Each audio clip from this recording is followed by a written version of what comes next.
کہ آپ سوچیں کہ یہ تو میری زندگی میں ایک پورا جیسے پیوٹ لے آئی ہے. تو مینٹورز اور رول ماڈلز بہت ضروری ہیں، لیکن ان کا جو آپ انہیں کسی ایسے پیڈیسٹل پہ بٹھا دیں کہ ایک شخص ہے، اس کا اچھا برا سب میرے لیے رول ماڈل ہے، یہ غلطی ہے. تو میں نے اپنی زندگی میں بہت سے لوگوں سے بہت کچھ سیکھا ہے، لیکن میں نے ہمیشہ دیکھا ہے کہ اس شخص کی یہ بات مجھے اچھی لگی. جیسے حضرت علی رضی تعالیٰ عنہ کا قول ہے کہ یہ مت دیکھو کہ کون کہہ رہا ہے، یہ دیکھو کہ کیا کہہ رہا ہے.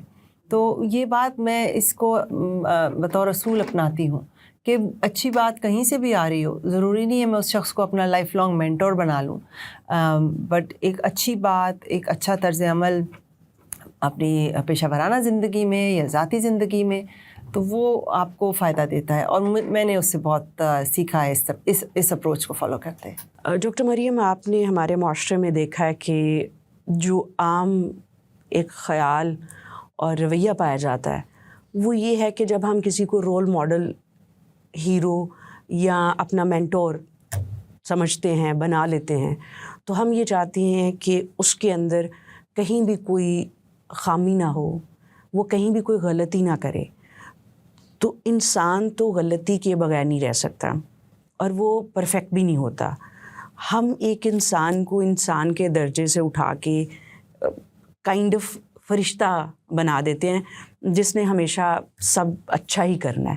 تو آپ کیا سمجھتی ہیں کہ جو ایجوکیشن ہے وہ کس طرح رول پلے کر سکتی ہے ہماری ایٹ لیسٹ نئی نسل کو، آج کے نوجوانوں کو، بچوں کو اس تصور سے اپنے آپ کو آگے کی طرف لے کے جانے کے لیے، جو آپ نے پیش کیا تصور کہ اس کے اندر اس کی پرسنل اور پروفیشنل لائف مختلف ہو سکتی ہے اور وہ انسان کے طور پر خامیاں بھی ہوں گی، کچھ اچھی چیزیں بھی نہیں ہوں گی، لیکن پروفیشنلی وہ آپ کو کچھ سکھا رہا ہے تو آپ کے لیے اتنا ہی ہونا چاہیے. تو یہ جو کلیئرٹی آف تھاٹ اور ایک بڑی appropriate understanding about the mentors اور رول ماڈل آپ کے اندر آئی، اس کے اندر ہم کیا جان سکتے ہیں کہ کس پروسیس نے یا کس فیکٹر نے آپ کو یہ کلیئرٹی دی؟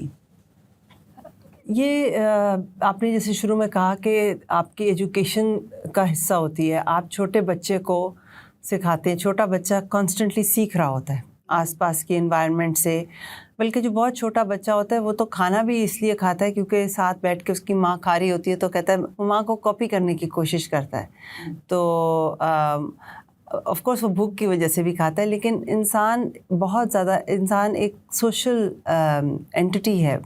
تو اس میں ایجوکیشن کا بہت بہت اہم رول ہے کہ آپ چھوٹی عمر سے بچوں کو سیکھنے کا عمل، ایک تو سیکھنا ہے نا، اور ان کو سکھائیں کہ سیکھتے کیسے ہیں. تو اگر آپ بچے کو سکھائیں گے، جیسے ہماری ٹیکسٹ بکس ہوتی ہیں کہ ابھی جو رواج ہے کہ اس شخص کو نہیں ٹاپک بنا سکتے کیونکہ اس کا تو پتہ ہے، یہ اب ہر شخص، شاید عیدی صاحب ہی ہوں گے جن کے بارے میں کوئی ہمیں نگیٹو بات نہیں پتہ، لیکن پاکستان میں کوئی بھی بڑا کام کرنا اور کنٹروورشل نہ ہونا از امپاسبل، کیونکہ آپ جیسے ہی اوپر جاتے ہیں تو آپ کے خلاف لوگ بھی بولتے ہیں، لوگ ٹانگ بھی کھینچتے ہیں، اور ظاہر ہے کچھ لیجٹمیٹ لوگوں کا اختلاف رائے بھی ہوتا ہے. لیکن اگر آپ اس پہ، آپ نے جیسے کہا کہ ہم ایک اتنا اونچا اس کا سٹینڈرڈ بنا دیں کہ بالکل اس شخص کے بارے میں کوئی کنٹروورسی نہ ہو، تو پھر ہی یہ رول ماڈل بن سکتا ہے. تو آپ اپنے بچوں کو اس چیز سے ڈپرائیو کر رہے ہیں کہ وہ ایک اچھی چیز کہیں سے سیکھ سکیں.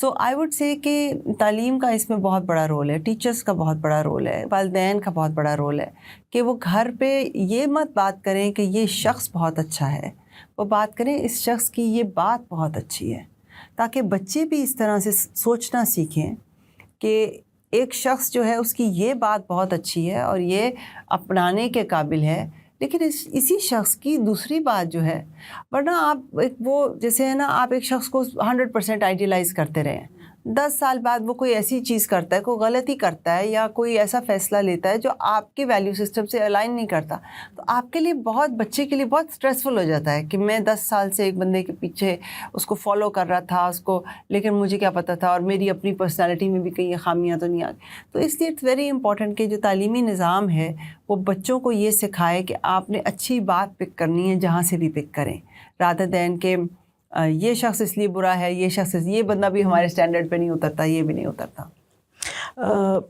آپ نے ایک بڑی زبردست بات کی ہے جو بولنے میں بڑی سادہ تھی لیکن اس کی گہرائی بہت زیادہ ہے. ایٹ لیسٹ میں نے تو ایک اس سے بڑی اچھی انسٹنٹ لرننگ کی ہے کہ آپ اپنے بچوں کو یا آپ اپنے طالب علم کو یہ بتائیں کہ یہ جو شخص ہے اس کی یہ بات بہت اچھی ہے. یہ ہے تو بہت سٹل سا فرق, لیکن یہ فرق ہی ایک بنیاد بناتا ہے کہ آپ نے یہ نہیں کہنا کہ شخص بہت اچھا ہے, آپ یہ کہیں گے کہ اس شخص کی یہ بات بہت اچھی ہے. تو اس کو بھی اگر ہم ذہن میں رکھ کے اپنے بچوں اور اسٹوڈنٹس کو بتائیں تو بڑا فرق آ سکتا ہے. مجھے یہ بتائیے کہ آپ دنیا کی ایک بہترین یونیورسٹی سے آپ نے اپنی پی ایچ ڈی کی اور آپ کے پاس وہاں یقینی طور پر بہت ساری اپرچونیٹیز تھیں, تو کس چیز نے آپ کو موٹیویٹ کیا کہ آپ پاکستان واپس جائیں اور وہاں جا کے اپنے آپ کو ڈیڈیکیٹ کریں ایجوکیشن اور لیڈرشپ کے میدان میں؟ وہاں تو لوگ یہاں سے جانا چاہتے ہوتے ہیں, کسی بھی پوزیشن میں چلا جائیں, لیکن آپ تو وہاں آلریڈی بہت اسٹیبلش کر چکی تھی اپنے کریئر کو, اکمپلش تھیں, کیونکہ آپ کا انسٹیٹیوٹ اور آپ کا جو ٹاپک تھا, جو آپ کا تھیسس ہے وہ اتنا زبردست تھا. تو ہمیں یہ جاننا ہے کہ کوئی اس کو چھوڑ کے پاکستان آ کے کیوں کام کرنا چاہتا ہے؟ اس بارے میں میرے ذہن میں کبھی بھی کنفیوژن نہیں تھی کہ میں نے واپس پاکستان جانا ہے. میں امریکہ 15 سال رہی ہوں. میں نے اپنا انڈر گریجویٹ کیا, ماسٹرز کیے 2 اور پھر ڈاکٹریٹ کی. 15 سال میں ایک دن بھی, ایک شام بھی ایسی نہیں تھی جب میں نے سوچا ہو کہ میں پاکستان واپس نہیں جاؤں گی. اف اینی تھنگ مجھے یہ ڈر ہوتا تھا کہ کوئی بھی پاکستان نہیں جاتا, کچھ تو ہوتا ہے یہاں آ کے ایک دم سے لوگوں کو کہ وہ کسی پوائنٹ پہ سوچتے کہ شاید نہیں جانا چاہیے. تو ایسے میں اور میرے دونوں بھائی جو وہاں پر, ہم چاروں بہن بھائی باہر پڑھ رہے تھے, ہم ایک دوسرے کو ہمت دلاتے تھے کہ نہیں ہم جائیں گے واپس. اور اس کا انٹائر کریڈٹ میں اپنے والدین کو دیتی ہوں, کیونکہ انہوں نے ہمیں یہ ضرور سکھایا کہ اب تعلیم کے لیے بیسٹ اس وقت آپ یوں سمجھو اس زمانے میں چین جو ہوتا تھا کہ چاہے چین بھی جانا پڑے, اس زمانے میں ویسٹ میں بہترین یونیورسٹیاں ہیں. تو تعلیم کے لیے ہم ہائر ایجوکیشن کے لیے گئے تھے وہاں پہ, اور وہ جس دن ختم ہوئی اس دن وداؤٹ اے جاب اور اینی تھنگ میں پاکستان واپس آ گئی تھی. اور میرے دونوں بھائی بھی اسی طرح اپنی اپنی تعلیم مکمل کر کے ایک ڈاکٹر ہیں, ایک لائر ہیں. میری بہن کی وہاں شادی ہو گئی, وہ وہاں بہت خوش ہے, وہ آتی رہتی ہے, بٹ وہ وہاں پر سیٹلڈ ہے. تو ایک تو یہ ہے کہ کیونکہ ہمارے والدین نے ہمارے ذہن میں بڑا کلیئر ڈالا تھا کہ پڑھنے کے لیے ہم نے باہر جانا ہے, لیکن ملک ہمارا یہ ہے, اس ملک نے ہمیں بہت دیا ہے, اس ملک میں ہم نے پڑھا ہے, جیسا بھی پڑھا ہے, اس ملک نے ہمیں سر پہ چھت دی ہے. آپ دیکھیں غزہ میں اس وقت کیا کیا کچھ ہو رہا ہے, کسی بھی آپ وار زون کا سوچیں. پاکستان میں بہت مسائل ہیں, لیکن آفٹر آل اس ملک نے ہمیں چھت دی ہے, تو ہمیں اس اپنے ملک کو اس طرح سے ریپے کرنا ہے. صرف لے کے اگلی جگہ جانا جو ہے میرے حساب سے احسان فراموشی میں آتا ہے. میں اپنی بات کر رہی ہوں, میں کسی اور کو جج نہیں کر سکتی. لیکن میں ایک اور بات بھی آپ کو کہوں گی, اگر میں نے وہاں سوچا ہوتا کہ میں وہاں رکنا چاہتی ہوں تو شاید میں تب بھی نہ رکتی, کیونکہ امریکہ کی مثال ایسے ہے جیسے ایک کہاوت ہے کہ دور کے ڈھول سہانے. آپ بہت سارے لوگ امریکہ یا ولایت جانے کا اس لیے سوچتے ہیں کیونکہ وہ جو کوئی بھی وہاں جاتا ہے وہ یا جیسے اسٹوڈنٹ ویزا ختم ہو گیا یا ورک ویزا ختم ہو گیا تو واپس آ گیا, اس نے ابھی وہاں پہ پوری طرح سے زندگی جی نہیں ہوتی کہ وہ دیکھ سکے کہ ادھر سسٹمک پرابلمس کیا کیا ہیں. وہ کیونکہ میرے پاس وہاں چوائس تھی. آپ یہی بات جو شخص بھی جس کے پاس چوائس تھی کہ وہ امریکہ رکے یا پاکستان آئے, وہ پاکستان بائی چوائس آئے, وہ آپ کو بتائے گا. امریکہ میں بہت زیادہ ریسزم ہے. ریسزم یعنی کہ اور اب خاص طور پہ اس وقت ڈونلڈ ٹرمپ کی دوسری دفعہ پریزیڈنٹ بننے کے بعد وہ اور بڑھ گیا ہے. وہاں پہ بل بورڈز لگے ہوئے ہیں کہ اگر آپ گورے نہیں ہیں, مطلب جیسے آپ کوکیشین وائٹ ریس نسل کے نہیں ہیں, آپ افریقن امریکن ہیں یا آپ ساؤتھ ایشین ہیں یا کچھ, تو آپ اینٹی امریکن ہیں. تو امریکہ میں وہاں پر کہنے کو آپ جاتے ہیں, ٹھیک ہے آپ کے بچے فوراً اسکول میں پڑھ رہے ہیں, ہیلتھ کیئر سسٹم ہے, ڈاکٹر مل جائے گا آپ کو, لیکن جب آپ وہاں پہ 5, 10, 15, 20 سال گزار چکتے ہیں اور آپ کی فیملی جب بڑی ہوتی ہے اسی ویلیو سسٹم میں جو بہت مٹیریلسٹک ویلیو سسٹم ہے, آپ وہاں بیمار نہیں ہو سکتے. اگر آپ بیمار ہیں 2 ہفتے, آپ 2 دن آپ کام پہ نہیں گئے, اگلا بندہ ریڈی ہوگا آپ کی جاب لینے کے لیے. پاکستان والا حساب نہیں ہے کہ یہاں پر اگر آپ کے گھر میں فوتگی ہوئی ہے تو سب لوگوں کو کام سے چھٹی مل جائے گی کہ وہ سب لوگ آ کے تعزیت کر سکیں جس گھر میں. اور وہاں تو فیونرل لوگوں کے ساتھ اسکیجول کر کے کرانا پڑتا ہے کہ جی اس ویکینڈ پہ سب لوگ آئے. تو ایک بہت مختلف قسم کی سوسائٹی ہے. اگر آپ فیملی ویلیوز اور ان چیزوں میں بلیو کرتے ہیں اور آپ ایک امیگرنٹ ہیں وہاں پہ, تو آپ کے لیے وہ دنیا جو ہے شروع میں بہت اچھی لگے گی. But all that shines is not gold. Shakespeare کی جو لائن ہے اٹس ویری ٹرو کہ it's a very tough life over there. اور امیگرنٹس کے لیے خاص طور پہ life is going to get tougher over there. تو ہم یہاں پر ہر چیز فار گرانٹیڈ لیتے ہیں, لیکن پاکستان میں ہمیں بہت سی جو سپورٹ سسٹم ہے, جو آپ کا مطلب ایک اپنائیت ہے اس ملک کی ہوا میں, وہ آپ کو وہاں نہیں ملے گی. زبردست. اتنا جذباتی اور احساس کی بنیاد پہ جو پاکستان کے ساتھ آپ نے تعلق بتایا ہے, میری دعا ہے کہ جو لوگ بھی باہر جاتے ہیں جس بھی مقصد کے لیے, وہ اس کو محسوس کریں اور اپنا وہ ٹارگٹ پورا کر کے اپنے ملک میں آ کے خدمت کریں. میں نے پچھلے دنوں ایک آرٹیکل پڑھا کہ چائنا کے ایک فزکس دان جو ہیں, امریکہ کی ایک بڑی ٹاپ یونیورسٹی میں پروفیسر تھے, لیکن جب چائنا نے ان کو بلایا کہ ہمیں آپ کی ضرورت ہے, تو وہ سارے پرکس, وہ سارا اسٹیٹس چھوڑ کے چائنا واپس آ گئے. تو اس سے یہ سمجھ آتا ہے کہ جو معاشرے آگے بڑھے, چاہے وہ معاشی طور پر یا سماجی طور پر, اس میں ایک کامن فیکٹر یہ دیکھنے کو آیا کہ وہاں کے لوگ جب بھی ملک کو ان کی ضرورت ہوتی ہے تو وہ وہاں پہنچتے بھی ہیں, اور وہ اس ملک سے حاصل کرنے کے بعد, جیسے آپ نے کہا نا پے بیک کرنا, پے بیک بھی کرتے ہیں. یہ جو پے بیک کرنے کا احساس ہے, اس کے اندر آپ کو کیا لگتا ہے کہ وہ کون سا موٹیویشن ہے, وہ کون سا عمل ہے جس سے ہم لوگوں میں اس کو پیدا کر سکتے ہیں؟ کیونکہ پاکستان کی, اگر ہم چونکہ پاکستان میں رہتے ہیں تو ہم یہیں کی بات کریں گے. یہاں پر لوگ پچھلے کوئی 1-1.5 سال سے بہت تیزی سے ہمارے پاس اشارے موجود ہیں, ہمارے پاس ڈیٹا موجود ہے کہ وہ باہر سیٹل ہونے کے لیے گئے.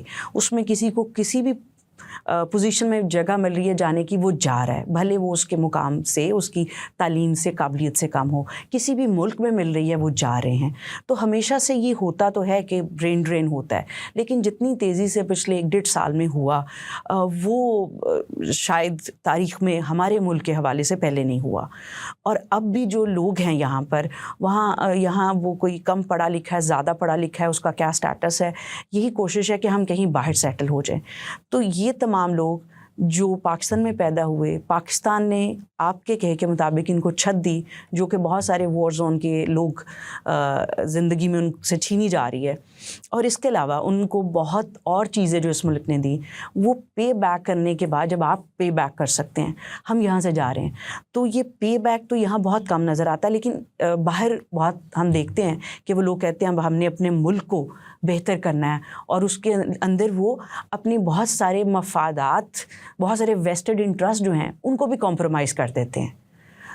تو یہ سب کانٹیننٹ میں انڈیا ہمارے ساتھ ہے, وہاں بھی یہ ہم دیکھتے ہیں کہ وہاں کے لوگ اپنے ملک کے اندر بھی اس کو پے بیک کریں, اور اگر وہ ملک سے باہر جاتے ہیں تو وہاں پر اپنی اس پوزیشن کو لے کر انڈیا کو پے بیک کر رہے ہوتے ہیں. تو ایک ہی ملک تھے ہم, کچھ سال پہلے علیحدہ ہوئے, ابھی بھی ہم socio cultural political conditions share کرتے ہیں. تو ہم اس چیز سے کیسے نکل گئے, یا یہ چیز ہمارے اندر پیدا نہیں ہو سکی اور ہمارے ساتھ ہے. ایون کہ بنگلہ دیش کو آپ دیکھ لیں تو وہ ایک بالکل مختلف تصویر نظر آتی ہے. یہاں کیا مسئلہ ہے پاکستان کے اندر, کیوں لوگ پے بیک نہیں کرنا چاہتے؟ ایک تو یہ کہ جیسے آپ نے کہا کہ میرے خیال 12 سے 15 لاکھ لوگ ایگزٹ کیے ہیں ایک اس شارٹ پیریڈ آف ٹائم میں. بالکل صحیح کہہ رہی ہیں کہ اتنا بڑا ویو آف برین ڈرین پہلے نہیں آیا. لیکن میرا خیال ہے پاکستان بہت بڑا ہے, پاکستان میں بہت زیادہ لوگ ہیں, پورے مطلب اتنے کروڑوں لوگ تو اٹھ کے کہیں نہیں جا سکتے نا. تو اگر اس میں سے 12-15 لاکھ چلے گئے ہیں اور ہمارے وہ لوگ چلے گئے ہیں جنہوں نے ماسٹرز ڈگریز کی ہوئی ہیں اور سب وہ چلے گئے ہیں، وہ ان کا ایک انفرادی فیصلہ ہے. ہر شخص نے آفٹر آل اپنی فیملی کو دیکھنا ہے، اپنے حالات کو دیکھنا ہے. اگر وہ چلے گئے ہیں تو میں ان کو جج نہیں کرتی کہ انہوں نے غلط کیا یا کچھ اس طرح کیا، ان میں کوئی شاید احسان فراموشی ہے یا وہ ان میں جذبہ نہیں ہے. ہر شخص نے اپنی فیملی کو دیکھنا ہے. سوال ادھر زیادہ جو اہم ہے وہ یہ ہے کہ یہ جب یہ لوگ چلے گئے ہیں تو جیسے پیاز کے چھلکے نہیں ہوتے، آپ اس کا ایک چھلکا اتاریں گے، نیچے نیا چھلکا ہے، پھر نیا چھلکا ہے. اب ان کی جگہ کون سے پاکستانی لیں گے؟ پاکستان میں بہت لوگ ہیں اور انہوں نے اب پاکستان کو سنبھالنا ہے. تو ان میں جو جذبہ پیدا کرنا ہے آپ نے، جو لوگ یہاں ہیں، یہ نہیں کہ وہ نکل نہیں سکے یا وہ نکلنا چاہتے نہیں ہیں، جو بھی وجہ ہے وہ ہیں. اب پاکستان یہاں پر موجود ہے اور ہمیں دیکھنا ہے کہ ان لوگوں میں ایک اجتماعیت کیسے لائی جائے. اب دوسرا اس کا پہلو یہ بنتا ہے کہ ہندوستان میں اور بنگلہ دیش میں جو لوگ ہیں جو باہر جاتے ہیں وہ واپس بھی آ جاتے ہیں، یا وہ وہاں جا کے سٹیزن شپ بھی پرسو نہیں کرتے، وہ اپنے انڈین پاسپورٹ پہ ہی بڑے خوش رہتے ہیں. تو اس لیے کیونکہ ایک انڈین پاسپورٹ کی ایک ویلیو ہے. انڈین پاسپورٹ جو ہے وہ ان کو الاؤ کرتا ہے کہ وہ بزنس کر سکتے ہیں، وہ ٹریول کر سکتے ہیں، ان کو واپس آنے جانے میں ایشو نہیں ہوگا. بٹ پاکستانی پاسپورٹ کی وہ ویلیو نہیں ہے، اور یہ ایک کلیکٹیو فیلئر ہے. یہ صرف سیاستدانوں کا فیلئر نہیں ہے، یہ صرف ہماری بیوروکریسی کا فیلئر نہیں ہے، ایک کلیکٹیو فیلئر ہے. اور آئی تھنک کہ ہمیں اس پہ فوکس کرنے کی بجائے کہ یہ تھوڑے سے لوگ، چاہے وہ لاکھوں میں ہیں لیکن کمپیریٹیولی ان پاکستان تھوڑے سے لوگ چلے گئے ہیں، تو جو باقی کے لوگ ہیں بہت اسٹرانگ ریزیلینٹ لوگ ہیں، اور ان کو سوچنا ہے کہ انہوں نے پاکستان کو کس طرح سے بہتر بنانا ہے. تو وہ جو چلے گئے شاید وہ واپس آ جائیں، شاید نہ آئیں، it doesn't matter. What is important is that people over here, ان کے اندر یہ جذبہ ہو کہ انہوں نے کہ میرے ساتھ غلط زیادتی ہوتی ہے یا میری فیملی کے ساتھ کچھ غلط ہوتا ہے تو یہ دوسری فیملی کے ساتھ غلط ہوا، ہم سب کے ساتھ یہ جو ہے یہ غلط ہے. غلط کو غلط کہنا اور صحیح کو سپورٹ کرنا. پاکستان میں بہت ڈیوائڈ آ چکا ہوا ہے اس وقت، وہ جو اجتماعیت ہے وہ ختم ہوتی جا رہی ہے. تو I think that is a bigger problem to focus on to save Pakistan and make Pakistan more attractive, چاہے وہ لوگ چلے گئے ہیں جو یہاں پر ہیں ان کے لیے.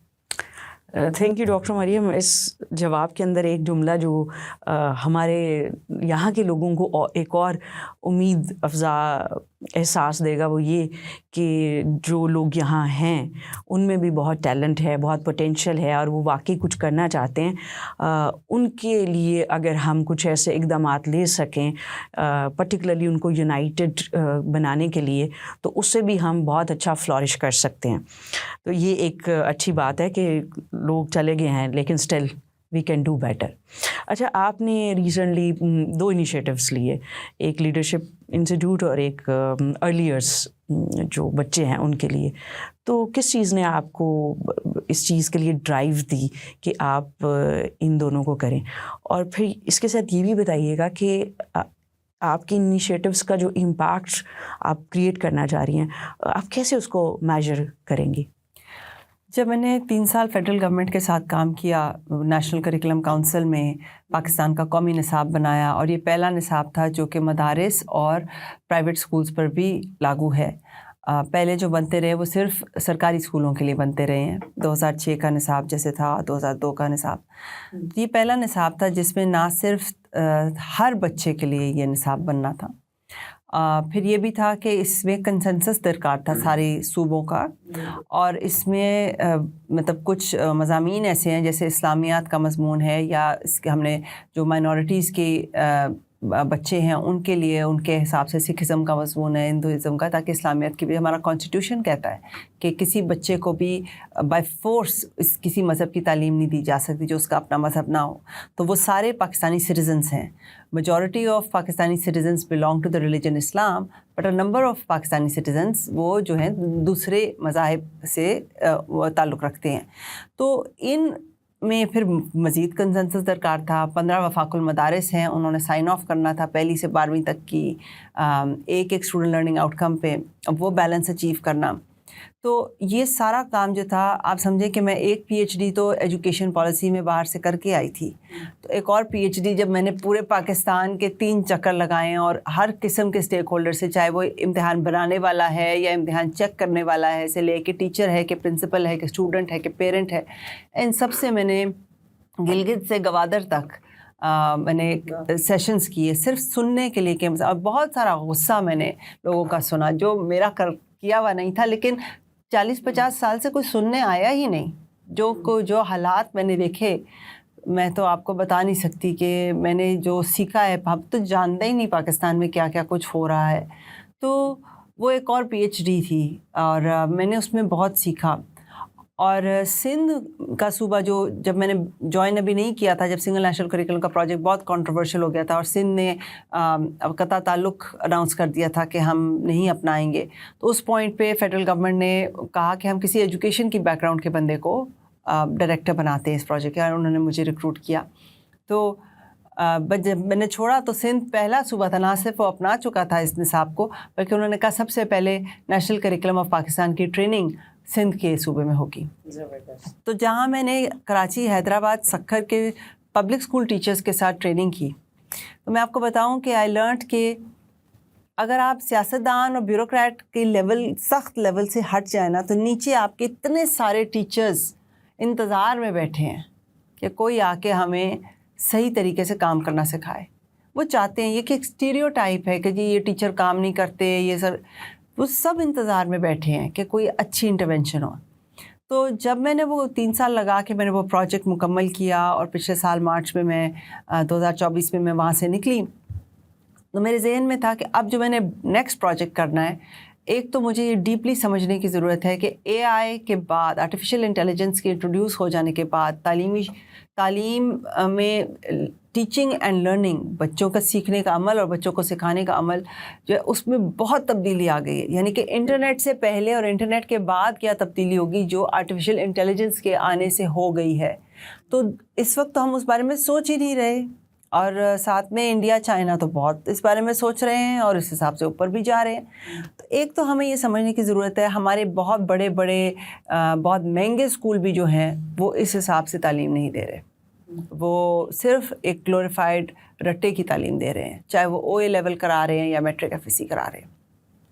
تو ایک I really wanted to understand کہ post a I teaching and learning کیسی ہونی چاہیے. اس کے لیے میں نے چغتائی انٹرنیشنل اسکول بنایا, جو کہ ابھی ایک پری اسکول ہے, سب سے چھوٹے بچوں کا اسکول ہے. دیکھیے ایم فل اور ماسٹر اسٹوڈنٹس کو میں نے پاکستان میں بھی پڑھایا, ہارورڈ میں بھی پڑھایا, لیکن ایک 3 سال کے بچے میں آپ ایک وہ خود اعتمادی پیدا کرنا, وہ خود سے اپنے سیکھنے کے عمل کے اوپر خود کنٹرول کیسے لے کر آئے, نہ کہ وہ اس کو سکھایا جائے کہ چپ کر کے بیٹھو اور بولنا نہیں ہے اور بس دیکھو اور سنو. تو یہ جو شفٹ ہے یہ بہت بڑا شفٹ ہے, لیکن یہ کیسے لایا جاتا ہے, یہ ماسٹر اسٹوڈنٹس کو پڑھانے سے زیادہ مشکل ہے. تو اسکول کے تھرو میں چاہتی تھی کہ میں خود سے سمجھوں کہ ایک انسان زندگی کے ہر مرحلے میں سیکھتا کیسے ہے, چاہے وہ چھوٹا بچہ ہے یا وہ ٹیچر ہے یا وہ پرنسپل ہے, وہ پچھلی چیزیں بھول کے نئی چیزیں کیسے سیکھتا ہے, پچھلے طریقہ کار کو بھول کے. ایک اڈلٹ لرننگ میں ہے کہ خود جیسے پڑھا ہے اس کو بھولنا بھی ایک عمل ہے کہ اس طرح نہیں کرنا. اب دوسری چیز جو میں نے Chughtai institute of leadership and learning بنایا, وہ اس لیے کہ جو یہاں پر میں اسکول کے انوائرمنٹ میں سیکھوں گی اس کو میں نے براڈ اسکیل ٹریننگز میں براڈ کاسٹ کرنا ہے. پبلک اسکول ٹیچرز, مدارس, elite school teachers, everything, because nobody knows. یہ سارے تعلیم کے نام پہ بزنسز چل رہے ہیں, کاروبار ہیں یہ سارے, اور یہ سب دیکھتے ہیں کہ ایک بچے پہ ہم کتنا کم خرچہ کر سکیں گے تو ہمارا پروفٹ مارجن بڑھ جائے گا. مطلب یہ کوئی دودھ دہی کی دکان تو نہیں ہے نا, آپ بچوں کے دماغ سے, ان کے مستقبل سے کھیل رہے ہیں. تو اس لیے میں نے یہ دونوں کمپنیز اکٹھی لانچ کی, and they are sister companies and they speak to each other. And میرا خیال ہے ابھی already it's showing a lot of success, لیکن 6 سے 8 مہینے میں I think proof of concept further آئے گا کہ جو لرننگس میری اسکول میں ہوں گی ان کی ویلیو اگر سیکٹر میں ہے, جو کہ ابھی سائنس ہے کہ there is a lot of value, then I will know that this was the right thing to do. Doctor Maryam, آپ کا شکریہ کہ آپ نے پوسٹ اے آئی جو ایجوکیشنل کینوس میں تبدیلیاں آئیں گی ان کو بہت